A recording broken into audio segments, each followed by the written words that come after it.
So you want to sue either a credit bureau or a furnisher of information for false credit reporting under the Fair Credit Reporting Act. What type of damages can you get? Hey, my name is John Watts. I'm a consumer protection lawyer, and I've been suing under the Fair Credit Reporting Act for about 20 years now. And there's four types of damages that you can get. I want to go over these kind of quickly.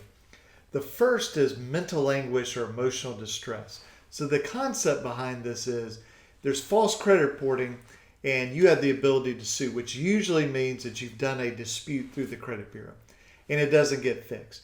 And then that causes problems for you. And it causes mental anguish, emotional distress, because maybe you don't get that security clearance and you lose your job. Maybe you get turned down for a home mortgage and you lose the house that you were trying to get. Maybe you refi your house, but you're at a higher interest rate than you should be. And that's very upsetting to you. Or maybe it's just knowing that there's false information on either a traditional credit report, like Equifax, Experian, TransUnion, or a background screening report where you're trying to get an apartment, trying to get a job.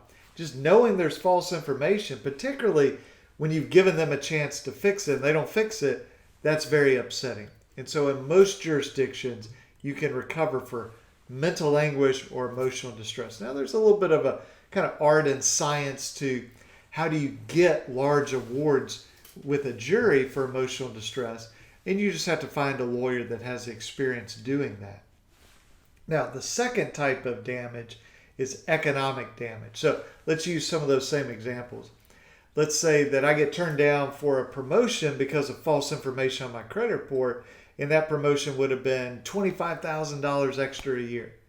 Well, obviously it's very upsetting to me.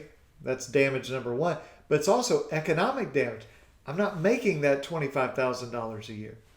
Maybe I get turned down for a home loan, or maybe I refi my house and I get this interest rate instead of this interest rate. And the difference is $250 a month. Well, in a year, if my math is right, I think that's $3,000 a year. So over the life of a 30-year loan, that's $90,000. Now that's over the life of the loan. So then we bring that back to what's called present value, and that's just a mathematical formula. And that's some amount of money. Well, that represents the economic loss to me. Losing my job represents the economic loss to me. Maybe I get turned down for a business deal because of my credit reporting and it's false information. That cost me $100,000, whatever it is. Those are economic damages. So when we put those two together, the emotional distress and the economic damages, we sort of combine those two types of damages into something called actual damages or compensatory damage. It's to compensate for what has been done to me. Now the next two type of damages, these will only come about when the credit bureau or the furnisher of information under Fair Credit Reporting Act has acted recklessly or intentionally. And so we have the third form of damages, statutory damages. That can be up to $1,000 per violation. So it's different than under the FDCPA, Fair Debt Collection Practices Act. That's basically $1,000 per case, and you don't have to prove it was intentional or reckless. Fair Credit Reporting Act, we have to show it was reckless or intentional. But if we do that, we can get up to $1,000 per violation. We may have one violation, we may have 24 violations. Okay, so it can be significant.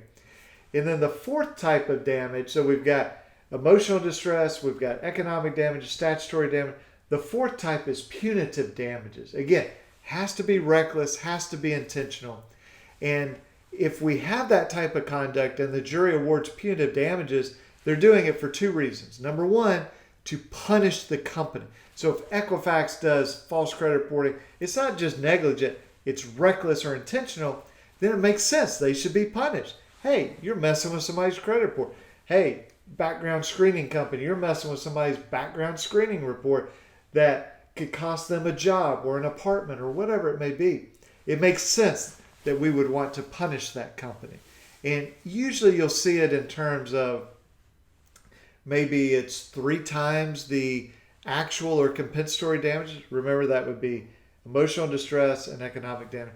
Might be 3 times that amount, might be the maximum, might be 9 times that amount. If you have a really low actual damage award, then that will support, with most judges, really high ratio of punitive damages. So let's say you only get $50,000 in actual damages. Well, you could get $500,000 in punitive damages. Now, if you get $500,000 in compensatory damages, they may only allow you to get $500,000 or $1 million or $1.5 million in punitive damages. So, again, punitive damages are to punish that company, and the second purpose is to send a message to other companies that do not do this. Remember, it's got to be reckless or intentional.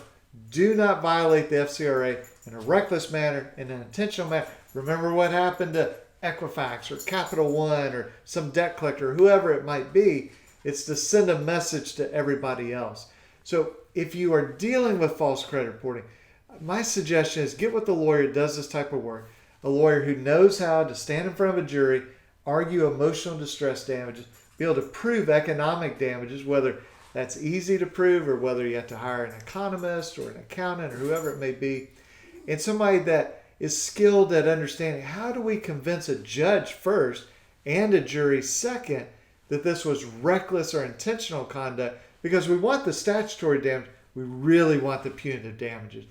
I'll just tell you this, my background is doing personal injury, so literally personal injury, somebody's been injured or killed in a wreck, but also fraud cases. And so we really had to learn, how do you argue emotional distress? How do you argue punitive damages? And so we've carried that over into our consumer practice. And so find a lawyer that you're comfortable with, that you have a good connection with, that can argue and present the evidence in the right way for emotional distress, economic damages, statutory if it's appropriate, and punitive if it's appropriate. And so I wish you the best, and thanks for watching this video, and I'll talk to you in the next one. Okay, bye-bye.